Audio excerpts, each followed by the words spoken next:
Welcome back to the Sam Dracula channel. I'm Sam, and we're talking Charlotte Hornets basketball, kind of, maybe, potentially. A guy that could join the roster, Mr. Obi Toppin from Dayton. We're continuing to look at draft prospects ahead of the 2020 NBA draft, and the last guy really on my list to do is Obi Toppin. I know nothing about him, even just Googling him. Obi could be Toppin, the Suns board draft night. Suns pick at 9. Warriors 2020 NBA draft targets why Obi Toppin could be ideal fit. They pick second. I think it's fair to look at him as a potential Charlotte Hornets draft pick. Even though on paper, before I'm doing this, I'm not really interested in him, but that's only because I know nothing about him.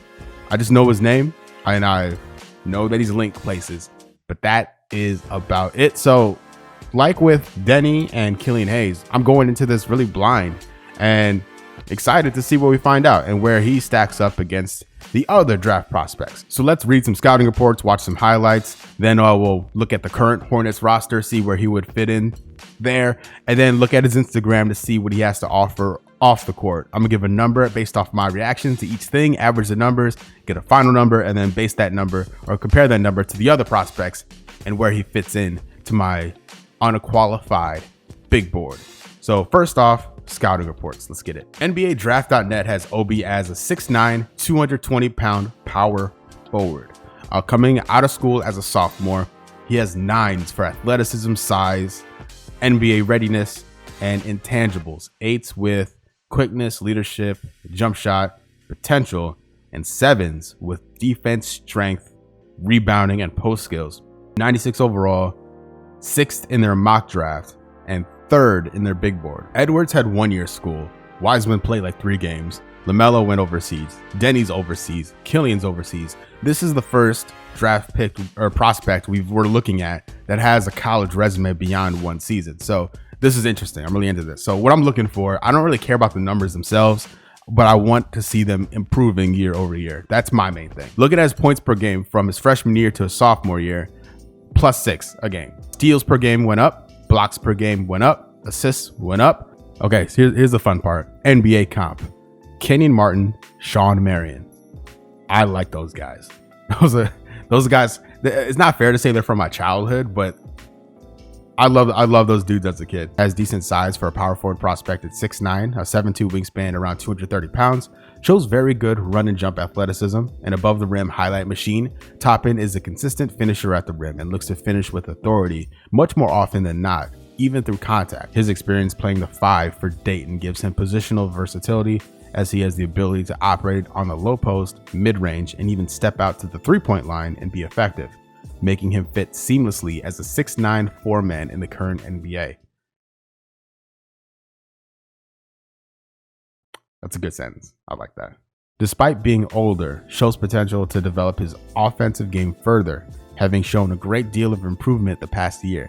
Has one of the highest floors of any player available in this year's draft. Talking safe. I like safe. I'm never mad at safe. A coachable, team-oriented guy, shows very good leadership and maturity, and figures to make an excellent teammate at the next level. All right. This kid, I know this is one thing on the internet, who knows, but I like it. I like it. This weaknesses thing is very small. It's a very short write-up on the weaknesses department. Toppin doesn't seem to possess great foot quickness and will likely have some struggles defending on the perimeter in matchups with quicker 4s. Appears somewhat stiff in his upper body and shoulders, but flexibility could be improved upon over time. I'm glad they gave him that. Toppin is an average overall rebounder at best. Okay, 7.6 rebounds per game in sophomore season, 5.8 rebounds per game in his freshman season. Perhaps his rebounding can improve with focus on core strength and work on fundamentals. So I'll say this, I'm not worried about that too much. I'm not really familiar with how Dayton plays. If he's getting busy on the offensive end, it's not his job to be grabbing rebounds. Like, rebounds will be great at that point, at that position, but if he's just carving up opposing team defenses, just scoring buckets left and right, man, you don't need to be grabbing rebounds. And at that point, 7 boards a game, I ain't mad at that at all. Though he's been solid on defense and in college, He does not project to be much of a shot blocker or threat in the passing lanes at the NBA level, giving him an unspectacular ceiling on that end of the floor. Nobody's draft stock took as big a leap this past year as Dayton's Obi Toppin, whose rise from relative unknown to likely top 5 pick is nothing short of meteoric. Played at 3 different high schools with 0 college offers, spent a year at a prep school where he turned heads and got an offer from Dayton. Academic issues forced him to sit out his first year. Finally able to play as a 20-year-old redshirt freshman, he led his team in scoring and rebounding, and this past season he exploded. I like the attitude. Like, go to school, like do your homework and that, you know. Forget about the academic ineligibility thing, but the on the court work ethic thing, like I like that a lot. Looking at the way NBA offense is currently run, it's all about the pick and roll. For that reason, some teams are always looking for ball handlers who can operate off screens. But what about the other half of the equation? Yeah, the idea of him running the pick with Terry / Devontae, this sounds pretty nice actually. If he rolls to the hoop, he's an extraordinary lob threat at 6'9" with an absurd 7'2" wingspan. He's also as long as a pterodactyl, and when he leaps in the air, it looks like he's flying like one. Toppin's mix of length, explosion, and timing make for a massive catch radius on alley-oops, and he'll provide elite vertical spacing, a trendy term in today's coaching circles. I get why the Warriors link is there. I don't know what Warriors fans want out of 2, but man, him running the pick with Clay and Steph is like the new Draymond. And hell, just playing with Draymond would be great for him. Wow. Toppin might be the best screen-setting offensive player we've seen in a number of years, but that's not where his scoring value ends. A point guard in high school, all the way until he hit a growth spurt as a senior, Toppin has great ball handling ability as well as passing vision you don't see from many front court players. His lengthy wingspan allows him to keep the ball low to the ground against smaller defenders who might be trying to poke the ball away. The crazy length and dynamic jumping ability make Toppin an energetic, weak side defender. He was also a prolific shot blocker in college. It's time to look at some weaknesses, right? So one of the questions surrounding Toppin will be his ceiling. That's where I'm thinking, because he seems like a sure bet, but it's not fun.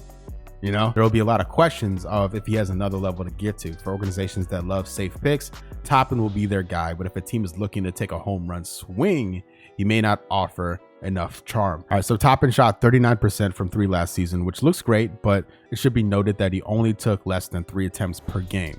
That makes his sample size one of the smaller side, and he actually passed up a lot of shots that you would normally expect an above average shooter to take. According to Synergy Sports Technology, he hit 42.6% of his wide open shots, but only 33.3% when guarded. First off, Toppin has high hips. That really hurts him when it comes to getting low in a defensive stance, and for that reason, he plays too upright. When facing a faster perimeter player, his rigid vertical stance didn't allow him to slide sideways with much burst, and he was often caught chasing after quickly getting beat. Man's coming after his hips. That's a got him. Projected NBA role, starting power forward, NBA comp, Tobias Harris. I think he has a stellar scouting report. Really better, I think the best scouting report I've seen. Like, his weaknesses aren't really like debilitating, I don't think. Nothing that can't be worked on or coached or taught. And he's already shown the ability to get better and improve upon weaknesses. You get to 10 out of 10. Toppin's going to be a very good pro. A very, very, very, very, very, very, very, very, very good pro. At 6'9", 220 pounds with high shoulders, a big standing reach, and a near 7-foot wingspan. With his ability to get up and down in transition, finish above the rim in space it to 3 as a shooter, punish switches on the block, and make his teammates better, Obi Toppin is an ideal offensive fit in today's NBA. You said a lot of good things just now. A lot of good things just now. All rip to me having the cursor on the thing. Screens and break free. With an adjusted field goal percentage. You know, I know he looks like a grown man out there. He looks like a pro. He looks like a pro playing with kids. Toppin finished second behind only Nick Richards in field goal percentage at the rim in the half court, converting 77% of 133 attempts. While he wasn't an overly prolific offensive